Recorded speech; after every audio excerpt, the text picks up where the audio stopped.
c'est mon maillot, papa c'est moi c'est mon maillot, Kiayo, Amagana no yamo silwa, Kiayo, Amagana no yamo silwa. Durant son séjour au nord, le porte-parole du PPACI était en symbiose avec les populations de la région du Hambol. Après 10 années passées en exil, Justin Katina Kone n'a pas caché sa joie de retrouver les siens restés fidèles aux idéaux du président Laurent Gbagbo. Ceux-ci n'ont pas oublié les actions posées par leurs bienfaiteurs. C'est à cause de M. Katina qu'il y a un premier chef d'État qui est arrivé à Tortilla, M. Koudou Laurent Gbagbo. Et c'est à cause de lui aussi, on a eu un collège. Et à cause de lui, on a eu les premières ambulances. Et si vous voyez que nous, on est là aujourd'hui, que nous, on respire, c'est à cause de ce M. Katina. Si tu vois, on dit Tortilla, c'est lui. En pleine crise de 2002, permis que nous avons une ouverture de voie entre Timon et Angloka, toute chose qui a permis aux populations de vaquer aisément à leur différentes. Pour les fédéraux intérimaires de la région, cette tournée du deuxième vice-président du CSP est un coup d'accélérateur dans le processus d'implantation du parti pour le Hambol. Moi, je suis très content de cette visite-là. Les mots me manquent parce qu'il fallait ça pour renforcer davantage notre message qu'on fait véhiculer sur le terrain. Et ça fait que depuis son passage à aujourd'hui, c'est les gens même qui ne font plus m'appeler. Ils me disent, ah, on dit le PPACI, c'est comme ça. Vraiment, si à réunion, il faut nous inviter. Mais Katina, vous savez, c'est le symbole phare de l'homme politique dans la région du Hambol. Le PPACI est né, nous avons commencé à travailler et avoir un soutien de cette taille, comme la présidente de Katina, vous ne pouvez pas comprendre, vous ne pouvez pas deviner ce que c'est. C'est-à-dire que c'est tellement salutaire pour nous, ça représente pour nous, ça représente l'implantation définitive de PPACI dans le département de Niakara. Je ressens vraiment un réel plaisir. Il faut le dire, depuis nous attendons cette arrivée-là. C'est un élément déclencheur parce qu'il a dit tout à l'heure dans son interview qu'à partir du moment où il a payé les sillons, je pense que ces sillons-là sont porteurs d'espoir. Et nous allons continuer le travail. Notre passage nous a permis de comprendre que Gbagbo est dans les esprits.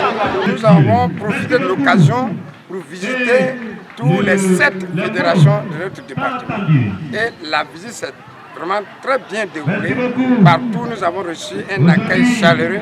Après avoir atteint l'objectif qui était d'installer les 64 comités de base par fédération, je remercie le ministre. Nous avons donné l'occasion parce que sa visite nous permet de déborder, c'est-à-dire qu'on va aller au-delà des 64 comités de base par fédération. Katina Kone a informé les populations de l'alliance du PPACI avec le PDCI, présidé par Henri Conan Bédier. On s'est unis, effectivement, on est unis avec notre parti pour avancer. Et cette union a été scellée par le président Bédier et le président Gbagbo à Bruxelles. Pourquoi les deux ont décidé de sceller? Parce que le pays va mal.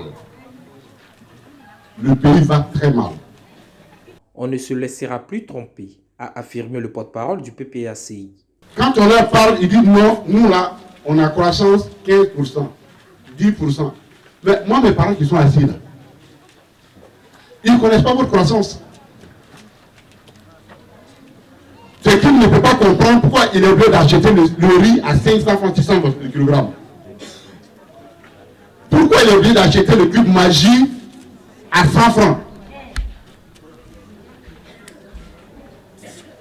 C'est ça son problème. Pourquoi on lui a dit que quand ils allaient prendre le pouvoir, l'école allait être gratuite et qu'aujourd'hui, l'école est plus chère qu'avant? Pourquoi on nous a dit que maintenant, quand les femmes devaient accoucher, elles n'allaient pas payer? Maintenant, c'est plus compliqué à l'hôpital qu'avant. C'est ça que nos parents demandent. Comment expliquer qu'on ait une dette d'abord de 22 000 milliards de francs CFA et nous sommes incapables de nourrir nos populations? Pourquoi tous les investissements de la Côte d'Ivoire se concentrent à Abidjan? Alors qu'on nous a dit, on a pris les armes, on a décidé de venir en Côte d'Ivoire parce qu'au nord nous étions en retard. On ne peut plus se laisser tromper. On ne se laissera plus tromper. on ne se laissera plus diviser. On est revenu faire la politique. On va faire la réconciliation, oui. Les trois hommes politiques, ce sont les majeurs pour se battre pour que la réconciliation, mais elle se fera pour que les jeux politiques se fassent bien et que la vérité se dise. On ne veut plus de guerre en Côte d'Ivoire. Justin Katinan Koné a rendu visite à plusieurs familles endeuillées dans la région. Il était aussi l'invité spécial et parrain de plusieurs cérémonies et tournois de football. Pendant cette tournée, c'était la cohésion et l'ambiance bon enfant. J'espère que dans toutes les régions, il en soit ainsi pour que les partis puissent avancer. Vous avez vu les doyens Aïré Edouard qui m'a suivi pratiquement tous ces 14 jours qui étaient avec moi.